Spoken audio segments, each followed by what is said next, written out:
But it's still crazy to see all the polls were wrong, off by like 7%, 4 to 7%. Well, no, I want to stop you there because I think we keep saying the polls were wrong. Pollsters lied? Some polls were wrong. Some polls were propaganda. Right. Okay, we have to keep in mind, like, media polls are frequently, they are propaganda or they are intended to be the basis for a story, a narrative. And you can't think about them the same. The reason that the actual like poll people are upset or that are concerned about the future of their industry is that the behind the scenes polls were also wrong. Right. Like the ones that are given to corporate and lobbying clients, et cetera, about, I mean, I had all of these people coming to me saying, there is no chance Susan Collins is going to win. You got to stop saying that. You know, I just kept saying, you know what? I think she knows how to win Maine. And then and they're saying, you know, look, we got our internals. You know, she's not going to be on this committee anymore. We're talking to the other side, that kind of thing.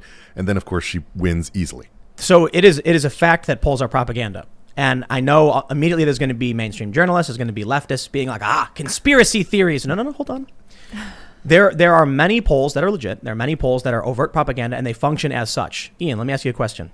Okay. Would you be in favor of taking some tax money and using that to invest in new technologies that could improve American energy independence? Wow, that's a vague question, Tim.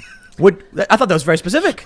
Would you be in favor of allocating some of the U.S. How much is some, first off? It's just your opinion. Some. It could be anything. I'm just asking you if you think... I'm not going to drag you here. Yeah, I would. It sounds great, doesn't it? Sounds awesome. Okay, let me mark you down for favors Green New Deal. Okay. Now let me ask you a question. Would you be in favor of a policy that dramatically overhauls the entire medical industry and bans private insurance? No. Opposes Green New Deal. Yeah. You see, you can ask questions, and what they'll do then is they'll say, they'll show a thing saying support. It'll say Green New Deal, support, oppose. And they won't tell you what they're asking. Those are the propaganda polls.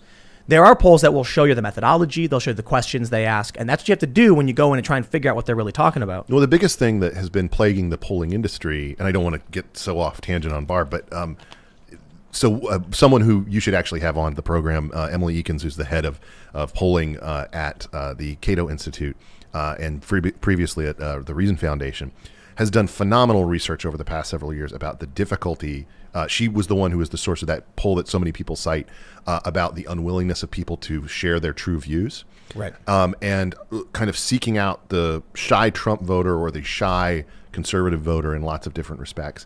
And it's very difficult to do it. You almost have to, one of the polls, not from something she commissioned, but one that I saw from this cycle behind the scenes, had this hilarious question in it. I think I can share it now that it's well in the past, but it was, do you know someone who you believe supports President Trump but would be unwilling to say that publicly for fear of the reaction?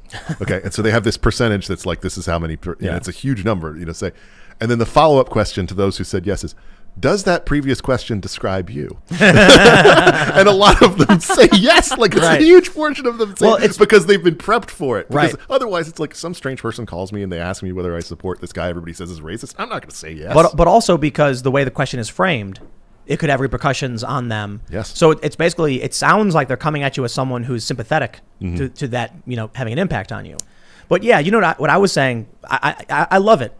They put out this clip of me saying 49 state landslide over and over again because I was, for one, saying here's the hypotheticals. Like, for instance, there's a lot of videos where I would say something like, look, if Trump pardoned all nonviolent drug offenders and issued an executive order legalizing pot at the federal level, 49 state landslide. And so I'm not literally predicting this. I'm saying if Trump does something crazy, this is what happens. Which is the one state he would lose in that scenario. What's the one state? Yeah, he would lose in that scenario. I don't. That 49. Oregon. Yeah, the most conservative state. Yeah. We didn't need him anyway. Yeah, right. But the point to it was basically there's hypotheticals. I kind of lost my train of thought on why I was DC. Yeah, I don't know. Why I was bringing that up. But back to polls, I guess was the general. I don't want to, stay too long on polls, but because I know there's so many other news things to talk about. But the one thing that I do want people to keep in mind is they were broken last time around. Oh, the secret Trump voter. The vast majority did not fix it. And the handful of places that got it right last time around and worked to fix it, okay, including Trafalgar and other places like that, just got bashed over and over by both pollsters and like the poll bros, the people who just analyze polls for a living, who write for a lot of these media sites. And at the end of the day, they ended up being a ton more accurate, even as they were being criticized over and over again. And one of the big aspects of this that I think kept getting cited by these poll bros was, well, you're not looking at the granular, precinct level data the way that we are. Like we have the true cross, here, and you don't really know what is in it. And that was where they had some of the biggest misses. It's why they got so many of these House races wrong. The Cook report, for instance, not to single them out because so many people were wrong, but Dave Wasserman there literally had a tweet up where he said, I wish that I could erase everything that I've written in 2020 about the outcome in the House and revert to what I said in December 2019 or whatever when I said Republicans would pick up 5. So I now remember my train of thought. It was that the one thing I predicted pretty much spot on as many did was the polls would be wrong. And one of the reasons I gave is you have all these people who lie about you all the time. They accuse you of being a bigot and a racist and all of these things. The media is constantly full of falsehoods. And then when you get a phone call, hi, I'm with, ABC Washington Post poll. Do you support Donald Trump? No, no, not me. I mine all the way. I never let any of them over for Thanksgiving. Yeah, exactly. I guess I can't have any of them over anyway. Exactly. You see how the media treated that guy. Remember that guy who posted the video of Nancy Pelosi slowed down, and they were like, they show his picture, his name, where he works. You had the guy who made the meme of Trump body slamming the CNN guy, and Doxed him. and they're like, we will publish his name if he ever does this again. So when the media calls you and says, hi friend, do you support Donald Trump? We're the media, you can trust us. And keep in mind, did you see any of the most recent tech hearing? The Holly Zuckerberg interaction? A little bit. It's just circled. So the most so interesting, there were two interesting things from that interaction. One was Zuckerberg saying that he didn't know whether they tracked every time an employee had looked at someone's Facebook messages secretly. What? He said that. And secondly, the admission that they actually have a program that Zuckerberg sort of initially said he didn't recognize the name, but then it became clear that he kind of knew what Holly was talking about. That they have their own internal program that is designed to share information across big tech about the activities of people on other platforms in order to inform their way that Facebook treats them. In other words, that like tracking someone's YouTube comments, right, and then using them. In other words, you think you're working separately and that you're communicating separately, but if everything is just going into a dump of this person needs to be downgraded, silenced. That's wow, and the Uber shadow profile. That reminds me of what happened to Sargon, where he said some naughty word on some different platform and they took him off. You're familiar with Sargon? I'm familiar with this, but yes, what was remind me? He got banned from Patreon. Yeah. Yes. So for those that are familiar, Patreon is like a people can sign up to give you a certain amount of money, and then you release content over a certain period of time. Sargon, aka Carl Benjamin, he's a YouTuber. He has a podcast, new one called The Lotus Eaters. Shouted him out before. He did a live stream with a very, very tiny live stream, only a few thousand people, and he called them white. I think he called them like something like white N-word or whatever. And he was making a point that the things you do to describe other people is how you actually are, so you're describing yourself. It was an obscure 2-hour stream right in the middle where he said this, and Patreon found it. Apparently someone submitted it to Patreon and said, look at this, and they went, okay, nuked his account. All of his income, well, not all of his, but his income from Patreon just gone. So they said, yes, we take offline behavior into account, how you act on other platforms, which was really...